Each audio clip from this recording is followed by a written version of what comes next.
রাক্ষসিনী অঞ্চলে উচ্ছেদের প্রস্তুতি প্রশাসনের। এবারে উচ্ছেদ চলবে গোয়ালপাড়া রাক্ষসিনীতে। যৌথভাবে উচ্ছেদের সীমা নির্ধারণ প্রশাসন, বন, রাজস্ব বিভাগের।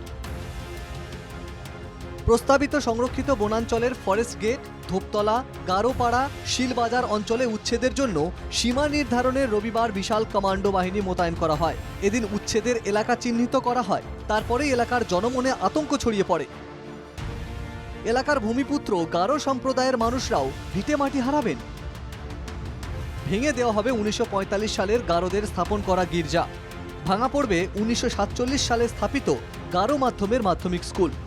গোয়ালপাড়া জেলায় এই উচ্ছেদের জেরে বহু যুগ ধরে বসবাস করা গারো সম্প্রদায়ের মানুষরাও ক্ষতিগ্রস্ত হবেন। উচ্ছেদের বলি হবে গারো সম্প্রদায়ের নিজস্ব উপাসনালয় গির্জা। গুড়িয়ে দেওয়া হবে গারো মাধ্যমের একটি মাধ্যমিক স্কুলও। উচ্ছেদের আশঙ্কায় এলাকা জুড়ে ছড়িয়ে পড়েছে আতঙ্ক। স্থানীয় বাসিন্দারা এই উচ্ছেদের প্রচেষ্টাকে মোটেই মেনে নিতে প্রস্তুত নন। তাদের অভিযোগ, জনগণকে আতঙ্কিত করতে এই প্রচেষ্টা সরকারের। শুনুন স্থানীয় এক বাসিন্দা কি বলছেন। কারোর আতঙ্ক সৃষ্টি কৰাই হ'ল মেইন কাম। কাৰণ তেওঁলোকে এইটো কথা জানে যে এইটো হাইকোৰ্টৰ বিচাৰি ঋণ হৈ আছে, এতিয়ালৈকে কোনো সিদ্ধান্ত হোৱা নাই। কিন্তু তেওঁলোকে জানি বুজি মানুহৰ মাজত আতংক সৃষ্টি কৰাৰ কাৰণে এইবিলাক কৰ্মকাণ্ড তেওঁলোকে কৰি আছে। আমি গারো সম্প্রদায়ের স্থানীয় এক বাসিন্দা জানান, ওই এলাকায় তাদের পরিবারের বসবাস 1915 সাল থেকে। সে সময় তার পিতামহ তৎকালীন রাজার অধীনে কর সংগ্রাহকের কাজ করতেন। সেই প্রাচীন পরিবারের এই উত্তরপুরুষ কি বলছেন শুনুন। আমাৰ যোনটো নানাবিলাকৰ পৰা কথা মানে অজুগুকা হাতৰ কথা হিচাপত আমি ইয়াতে 1915 পৰা আছে। তাৰমানে যিহেতু আমাৰ ককাহঁতে হেৰিৰ কাম কৰিছিল, আপোনাৰ ৰাজাৰ হৈ কাম কৰিছিলে, টেক্স কালেকশন। 105 বছর ধরে এলাকায় বসবাস গারো সম্প্রদায়ের মানুষদের। এখানে স্কুলের প্রতিষ্ঠা 1947 সালে।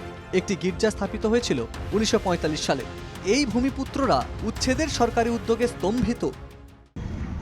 আমি ইয়াতে মোটামুটি 400-500 বছৰৰ পৰা আমি গাৰো মানুহবিলাক ইয়াতে আছে। আৰু আমাৰ স্কুলটো গ্ৰেণ্ড হৈছে 1947। আমাৰ গিৰ্জাটো বনাই আৰম্ভ কৰিছে আমি 1945 তেতিয়াৰ পৰা আছিল।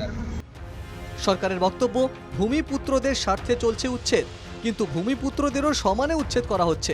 হাজার হাজার পরিবারকে এভাবে উচ্ছেদের পরিণাম যে শেষ পর্যন্ত কারো পক্ষেই সুখকর হবে না সেটা স্পষ্ট। কার স্বার্থে রাজ্য জুড়ে এই উচ্ছেদ প্রক্রিয়া তা নিয়ে সঙ্গত কারণেই নানা প্রশ্ন উঠছে। গোয়ালপাড়া থেকে রশিদুল হোসেনের রিপোর্ট, NKTV বাংলা।